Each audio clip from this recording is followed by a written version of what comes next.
Hello there, guys. How's it going? This is Mike Filipski here, coming at you with our first video on discrete mathematics. Welcome to the course. Today we are going to kick it off a little bit slow, but we are going to get into a very important topic in this course. This is what we're going to be spending the majority of our time in this class on. Discrete mathematics, what we're going to talk about in this course is a lot to do with logic, logical forms of sentences, logical forms of statements, and then we're going to get into some proving of mathematical facts, mathematical theorems, and then we'll talk about sets and some basic properties of sets towards the end. But today we're going to begin to get into that first chunk of stuff. Logical forms of sentences, logical forms of statements, all those things, because all of that forms the basis for what we do later on in this course. So when we're analyzing logic and logical forms of statements and or sentences, the things we're working with, the statements that we are working with, these are objective statements. These are statements that are either true or false. It's only one or the, it's not one or the other. It can't be both. So it's not a subjective statement, like saying dogs are not as good as cats. Examples of things that we're talking about, you can see here, it is 70 degrees Fahrenheit outside right now. And we also have, if Tom is at work, then he is making money. These things are either true or they're false. It's either 70 outside or it's not 70 outside.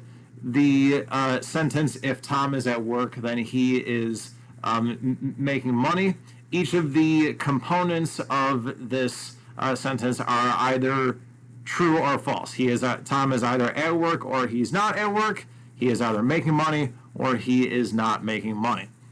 So these are the kind of statements that we're going to be working with in this course. Things that are objective, either true or false. They can't be both. Now, we don't care so much about the content of each statement. We don't care that the particular statement that we're working with is that it's 70 Fahrenheit outside right now. But we are concerned about the logical structure or the logical form of the statement that we are given. We'll be seeing various statements in various kinds of logical forms, and those forms are the things we are going to that we're going to analyze and we're going to look at, and we're going to see when these different logical forms or structures are true or false. And typically when we look at these things, the content of each statement, we typically represent the content of each statement by a single letter. And the letters that we commonly use are P, Q, and R. If you have more than 3 statements, you typically use S or T or something like that. So if we go back to our second sample here, and we can look at the Tom is at work piece as one statement, and then we can look at the he is making money as a separate statement within this overall sentence. So if we let the Tom is at work part be represented by the letter P, and the he is making money part represented, if we let that be represented by the letter Q, then the logical form, the logical structure that this sentence has is if P, then Q. Looking at our first sample here, it is 70 degrees Fahrenheit outside right now. That is just what it is on its own.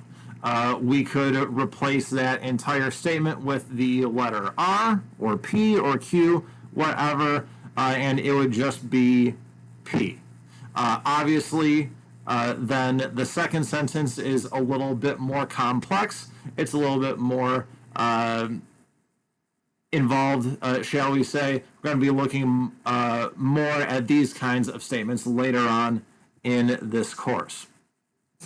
Now, with these statements that we shorten or that we represent with P, Q, and R, there's some operations we can do with one or a combination of these things.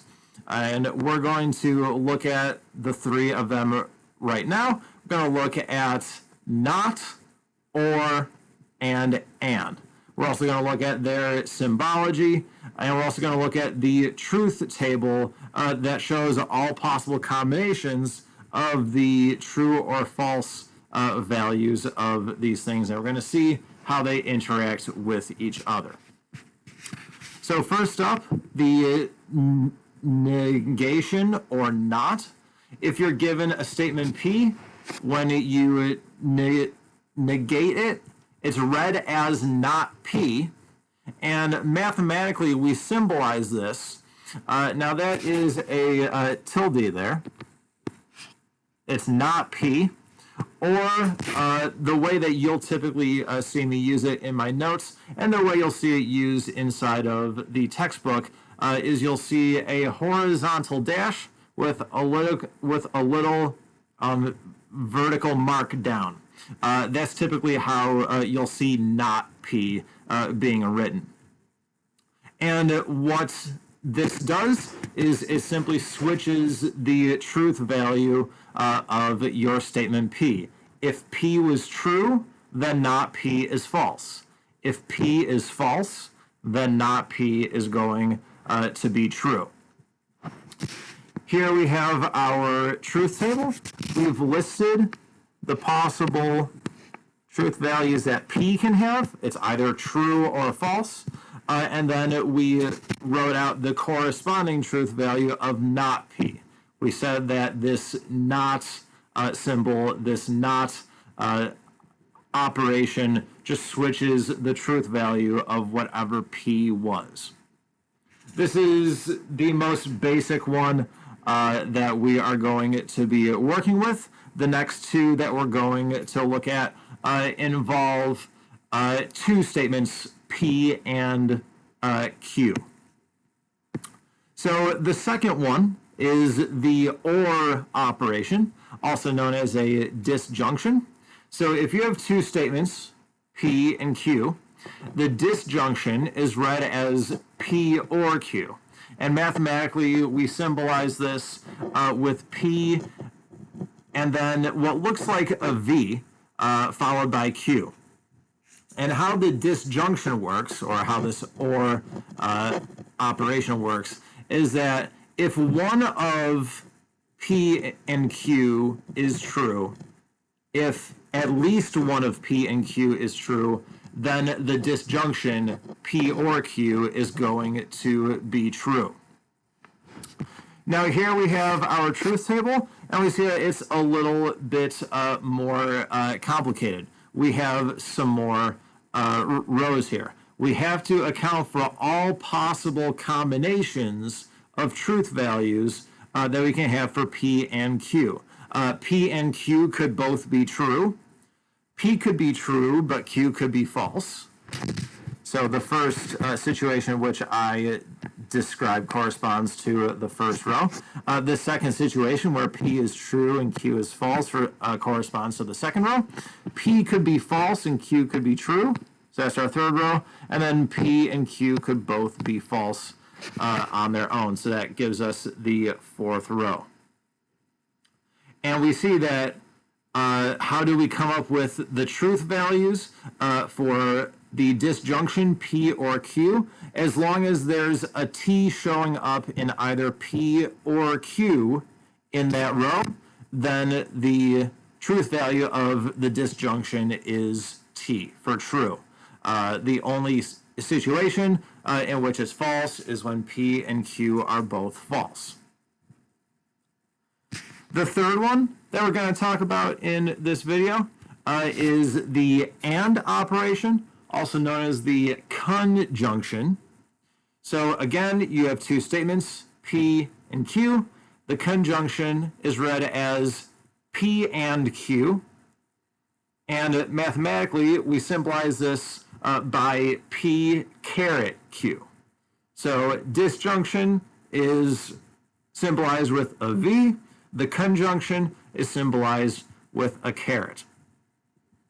And the conjunction, it's a little bit harder to get a conjunction to be true. The conjunction is only true, P caret Q, or P and Q, is only true when both P and Q are true on their own. If one of the things in your conjunction is false, then the entire conjunction is going to be false. And we have our truth table here.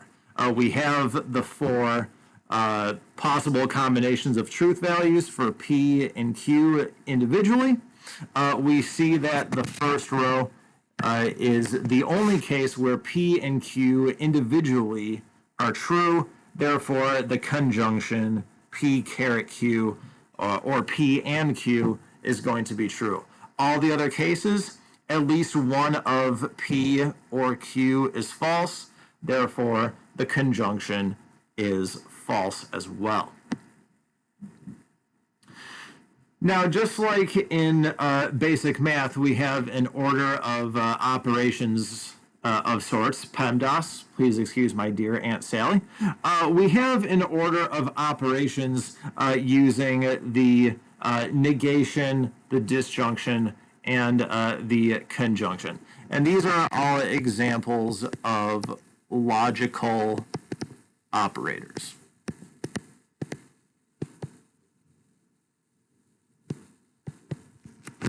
So the negation, conjunction, disjunction, all examples of logical operators. As we get later on in this chapter, we're going to see that there's more, but we're starting off slow. We just want to get our feet wet here. With just these three logical operators, the order of operations is that the negation, the not, is typically performed first when you have them. When you have them showing up inside of your logical statement, inside of your logical form. And then the conjunction and the disjunction are sort of on the same level. They're like the division and multiplication, or the addition and the subtraction in our typical order of operations of math. They can kind of be done at the same time, sort of, but there is one thing that we have to clarify. If a statement contains both conjunctions and disjunctions, then we have to identify what thing we want to be done first, and we do that typically with the use of some parentheses. So I have a couple samples here to just show you what I'm talking about when we talk about these order of operations for these logical operators. We have not P or Q in the first sample here. How that is to be read is that you have the not P on its own or Q. It's not saying not the quantity P or Q. So this is not the same thing as this. We would be very clear if we wanted to say this, because we would write it as such. But the not P or Q is to be read as that. The second example that we have here, we have this statement here, P or Q and R. Without the parentheses, we don't know which way this is to be looked at. We don't know how to come up with the truth table for this particular statement, and we are going to be getting some practice with finding the truth tables and coming up with the truth values for these more compound logical statements. We'll be coming up to that very shortly. But back to this sample here, P or Q and R could be, or it has to be clarified to either be P or Q and R, or it has to be clarified as P or Q and R. So that's what we mean by when you have conjunctions and disjunctions, or ors and ands, showing up in the same logical statement, you need to clarify, you need to distinguish what's going on first through the use of parentheses. And just going to wrap up this video with taking some sort of common phrases that we use in our everyday talk and just shine some light on what do they actually mean logically. Because these are things that people tend to misuse. They tend to draw the wrong conclusion from what somebody is trying to say. So a couple examples here. They only require two statements, P and Q.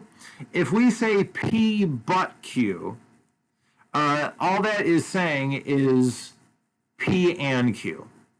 Saying, so if we go with a sample here, say that P is equal to I am 30, and say Q is I am over 6 feet tall, then saying I am 30 but I am over 6 feet tall, again P but Q, all I'm really saying there is I am 30 and I am over 6 feet tall.